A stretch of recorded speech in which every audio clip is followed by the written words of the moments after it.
Oke, kali ini kita akan bahas salah satu inovasi teknologi paling penting dalam sejarah manusia. Sebuah lompatan yang, ya, benar-benar mengubah segalanya.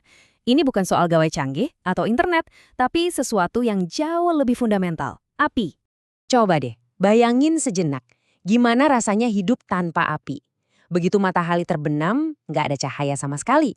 Nggak ada kehangatan pas malam lagi dingin-dinginnya. Dan semua makanan harus kita makan mentah. Nah, untuk benar-benar paham sepenting apa api itu, kita harus lihat dulu dunia yang gelap dan dingin tanpanya. Oke, ayo kita jalan-jalan ke masa lalu. Kita mundur jauh banget ke zaman batu buat ngintip gimana nenek moyang kita berjuang untuk bertahan hidup sebelum mereka berhasil menaklukkan api. Jadi tanpa api, hidup itu ritmenya cuma ngikutin matahari. Begitu matahari tenggelam, yang datang itu dingin yang menusuk tulang. Satu-satunya cara bertahan, ya berlindung di gua, saling berdempetan buat cari hangat dari tubuh masing-masing. Dan gelapnya itu bukan gelap biasa ya. Ini gelap pekat, gelap yang mutlak, yang seolah menelan segalanya. Dunia mereka itu jadi sempit, cuma sebatas apa yang bisa disentuh dan didengar. Bahaya bisa datang dari mana saja, ngumpet di kegelapan. Nah, di tengah kegelapan total itu, predator jadi rajanya. Tanpa api unggun sebagai benteng pertahanan, manusia purbaya posisinya nggak lebih dari mangsa yang lemah di malam hari. Terus soal makanan, ya apapun yang bisa mereka buru dan kumpulkan hari itu. Daging, umbi-umbian, buah-buahan, semuanya disantap mentah. Tanpa proses memasak, energi dan nutrisi yang bisa mereka serap dari makanan itu terbatas banget. Jadi gimana ceritanya percikan pertama itu akhirnya bisa dikendalikan? Ini bukan penemuan yang terjadi dalam satu malam loh. Ini adalah sebuah perjalanan panjang selama ribuan bahkan jutaan tahun yang akhirnya mengubah takdir kita selamanya. Jauh sebelum spesies kita, Homo sapiens muncul, para ilmuwan meyakini kalau Homo erectus lah yang pertama kali berani bermain dengan api. Merekalah pelopor sejati dalam inovasi yang luar biasa ini.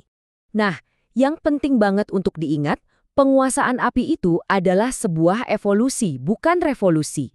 Kalau kita lihat lini masa ini, kelihatan kan prosesnya itu makan waktu jutaan tahun. Dari bukti-bukti awal yang masih samar-samar, sampai akhirnya api jadi bagian dari kehidupan sehari-hari. Ini perjalanan adaptasi yang luar biasa panjang. Awalnya, mereka itu cuma memanen api dari alam. Misalnya ngambil bara dari pohon yang baru kesambar petir. Tapi, lompatan terbesarnya adalah saat mereka belajar membuat api sendiri kapanpun mereka butuh. Nah, lahirlah dua metode utama, menggesekkan kayu sampai panas dan keluar asap, dan memukulkan batu khusus untuk menciptakan percikan, jenius. Sekarang kita masuk ke bagian yang paling mengubah permainan, revolusi dapur. Memasak itu ternyata bukan cuma soal bikin makanan jadi lebih enak, tapi soal gimana api secara harfiah membentuk ulang tubuh dan otak kita. Ada sebuah gagasan yang sangat menarik, namanya teori memasak. Intinya begini, kemampuan kita untuk memasak makanan adalah salah satu pendorong utama evolusi kita.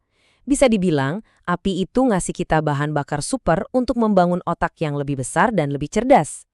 Bedanya tuh jauh banget. Makanan mentah itu keras, susah dicerna, dan menghabiskan banyak energi tubuh cuma buat mengolahnya. Tapi begitu dimasak, makanan jadi lunak, lebih gampang dicerna. Artinya, energi yang tadinya habis buat mencerna, sekarang bisa dialihkan untuk hal lain. Misalnya, untuk memberi makan otak kita yang makin kompleks. Kutipan ini benar sekali. Mengendalikan api adalah kemajuan teknologi yang luar biasa. Dan ini bukan cuma soal makanan loh, tapi juga soal komunitas. Api unggun menjadi pusat sosial pertama di dunia. Tempat cerita dibagikan, ikatan diperkuat, dan mungkin tempat bahasa dan budaya mulai terbentuk. Tapi fungsi api jauh lebih luas dari sekedar jadi koki. Api itu ibaratnya pisau Swiss Army pertama bagi manusia zaman batu. Sebuah alat serbaguna yang dampaknya terasa di semua aspek kehidupan mereka. Poin kuncinya adalah ini, api memberi manusia kendali. Untuk pertama kalinya dalam sejarah kita nggak cuma pasrah sama alam, tapi kita mulai bisa membentuknya sesuai kemauan kita. Dari memberi kehangatan, cahaya, perlindungan dari predator, sampai membantu kita membuat peralatan yang lebih canggih, api adalah segalanya. Lalu, gimana ceritanya api bisa membawa kita keluar dari zaman batu? Jawabannya terletak pada satu kemampuannya yang paling dahsyat, menghasilkan panas yang luar biasa tinggi.